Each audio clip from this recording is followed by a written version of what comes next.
psychologist, Dr. Mara Karpel of Dr. Mara Karpel and Your Golden Years.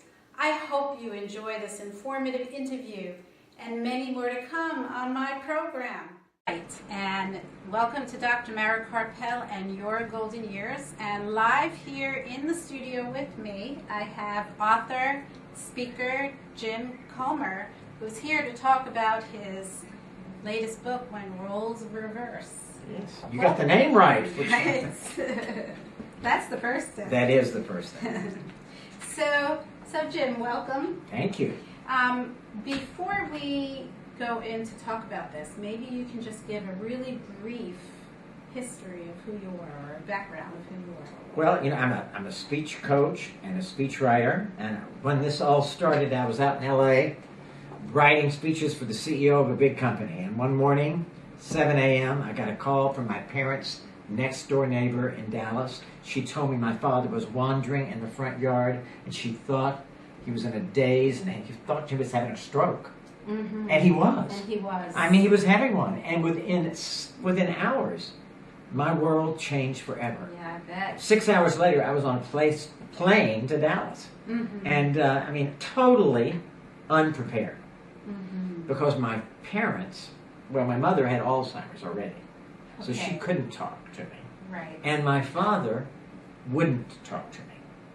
And so I arrived, and I walked into that hospital where the neighbors had gotten him by telling him he was going for Mexican food. That's how they got him to the hospital. While he was having a stroke. While he was having a stroke. But he still wanted that Mexican food. Wow. I walk in, and everybody's looking at me like I've got all the answers. And the truth is, I didn't even have the questions, because my father would not have a conversation with me. For 5 years, every time I'd go home, since Mother had gotten the early signs of dementia, I'd been trying to get him to talk about her and make plans to move down to Austin where all the relatives were. And every time I'd bring the subject up, he would get up and walk out of the room, literally leave the room. And I, being the good Southern boy that I am, let him get by with that. And I now know that I should have gotten up, walked out with him, cornered him, and said, "Dad, we are going to talk about this. I need to know what your plans are for the future. I have to be in charge. I'm the only child. I need to know what to do." So what sort of questions would you have wanted him to answer? Oh, yes. Well, what I would have wanted to know is, Dad, well, first of all, what do you want? You know, would you like to, you know, your aunt's, his sister, my aunt's home was 1 block from a wonderful independent living. They called it retirement home back there. 1 block. Right. It would have been perfect. It was their church, Methodist church. I wanted him to go there, but wouldn't even discuss it. I also wanted to know about his finances. I didn't know what he could afford and what he couldn't afford. So you didn't know even about Oh, nothing. I didn't know about insurance, stocks, finances, none of it. I didn't know what he'd done as far as preparing for, you know, end-of-life decisions. I didn't know those. He wouldn't talk about anything. He was totally in denial. He was so, I think he was 86 years old too, and it was not like he was young. He should have known, but I also should have taken the lead. So when I got there that week, they let me know that I had to make decisions quick. I had to get him in rehab within 1 week, and the rehab had to be in Austin where the relatives were. I flew down here, I picked a rehab. You know how I chose it? A nurse smiled at me, because I needed a smile really bad. Okay. And then I get home, and Mother says she's not leaving Dallas. Well, she has to leave Dallas. She can't be alone. My cousins in Georgetown said they would keep her. And I had to get her in the car. And so I came up with this term called therapeutic lying. And the day that they were taking Dad down, I came to my mother at 8:30 in the morning. She's reading the paper, and I said, "Mom, would you like to go get some ice cream?" See, my mother never turns down ice cream. Okay. Not even at 8:30 in the morning. She got right up, walked with me, got in the car, and we drove to Austin. I did stop. I got her some ice cream, got her a big sundae. Okay. And she never complained. I got her to my cousins, and I flew back. But that was just the beginning. I had a full-time job. I was trying to do the job, take care of my parents. I was coming back and forth every other weekend. And within 4 or 5 months, I realized I couldn't do be a good caregiver. I couldn't do what Right. needed to be done from 1,000 miles. So I made the decision to quit my job and leave LA, where I'd been for 13 years and had a life and a church and friends, and come back to Texas because it was the right thing to do. Right. And you know something? I have never regretted it because it was the best decision I ever made, and the first really unselfish decision. And now, what I want all of you out there who are listening or watching to know is it doesn't have to be that hard for you if you'll do one thing. Have the conversation with your siblings and your parents about what they want as they grow older. Find out what your parents want and don't want. What are the plans they've made? What are their finances like? Because everything really depends on that. Because if they want to go into a long-term care community eventually, that's for really expensive, especially assisted living and skilled nursing.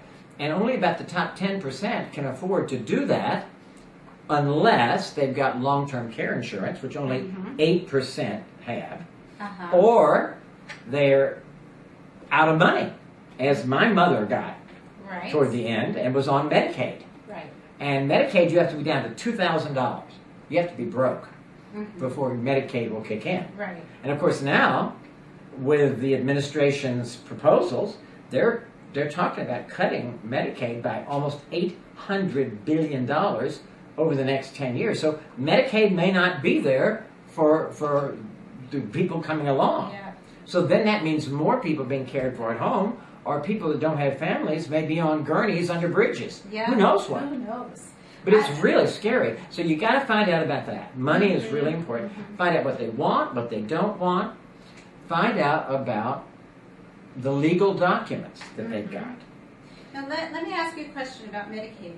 When you one of them went into the nursing home, your mom? Well, they both went into independent living. Dad had a complete recovery from his stroke at 86. Wow. That allowed them to be in independent living, which is the cheapest and it's more like apartment living. They were there for 5 years. And I mean, I was there to take them all around places, doctor's appointments and everything, but to try to get my father to wear a hearing aid, that was a losing cause, even though I bought 3 of them over the years. And then Mother fell in her room on Christmas Eve and broke her hip. And at her age, and she was not able. She skipped over assisted living into skilled nursing. Then you're not going to believe this. 7 months later, on July 4th, we were big on holidays that year. My father fell in his room and broke his hip. Oh my goodness! So they both were in skilled nursing, which quadrupled the cost. So let me ask you a question about that. Yeah.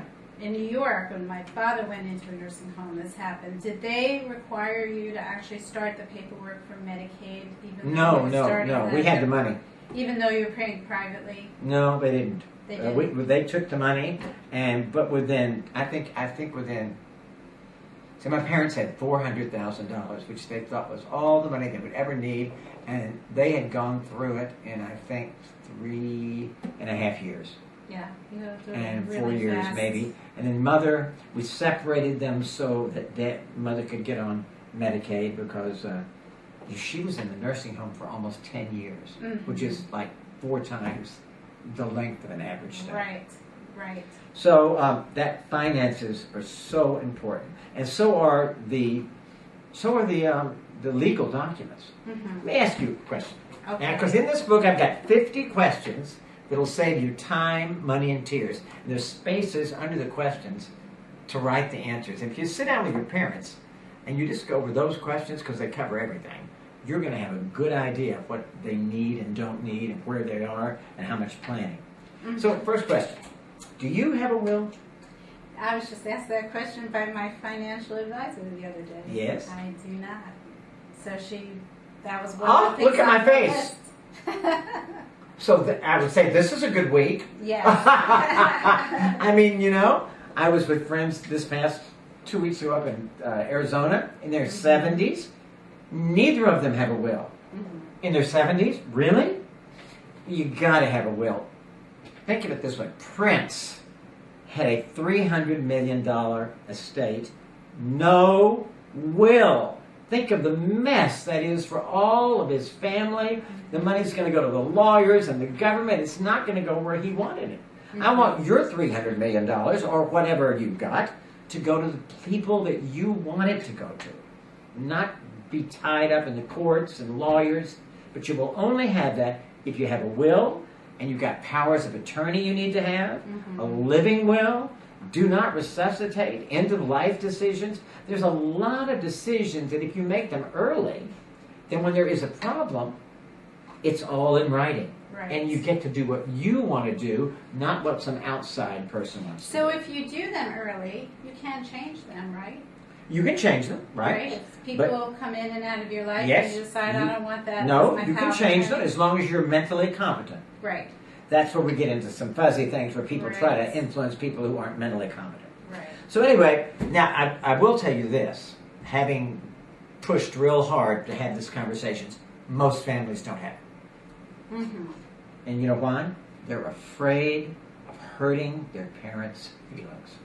They're afraid of having tears or yelling or raised voices or whoever knows. They're afraid of that. And so because they don't want to hurt, or maybe the adult children are in denial about their parents dying, or maybe the parents are in denial, or maybe the parents don't want the kids to know about their money. That happens a lot. Yes. So there are lots of reasons why this conversation doesn't happen sometimes. But you've got to work. If it takes years, you've got to have this conversation. And maybe many conversations. The more you know going in, the easier it is on everything. So do you have tips for people who have a hard time getting the parents to talk about it? Bring it up. Just keep bringing it up. Point out to people, point out to them, people in their lives who didn't have the conversation and all the problems that they had with their kids, with their legal issues. Help them realize this needs to happen. And and find the person who's got, of the children, who has got the most influence with the parents. Really, even if that's the wild kid that you got to fly in from California. Right. If he's the one that has the most influence, if he can get them to do it, fly him in.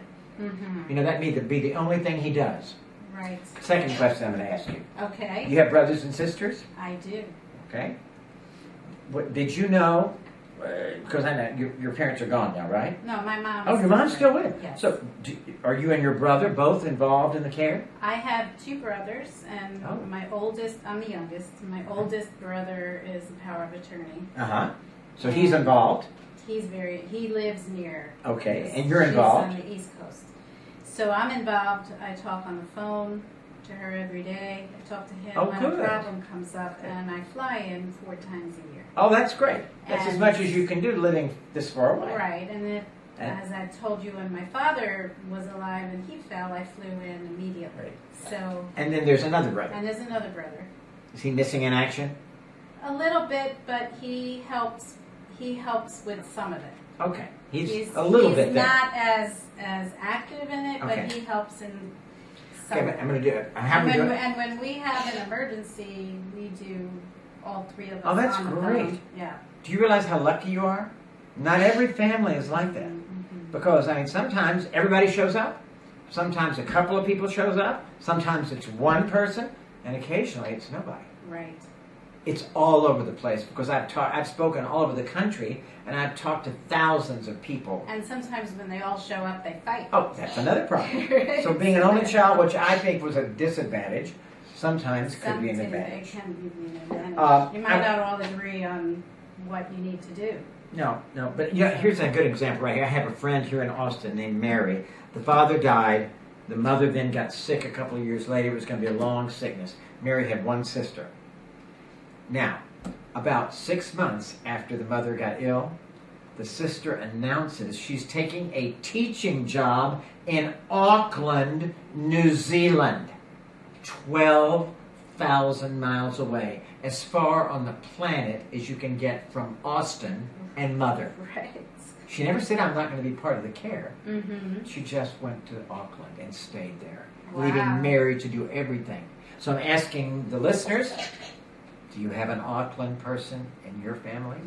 You need to know that, because you're not going to be able to count on it. One of the most important things that we need to do again, that will, that 7 out of 10 Americans don't have a will. And 10 out of 10 are going to die.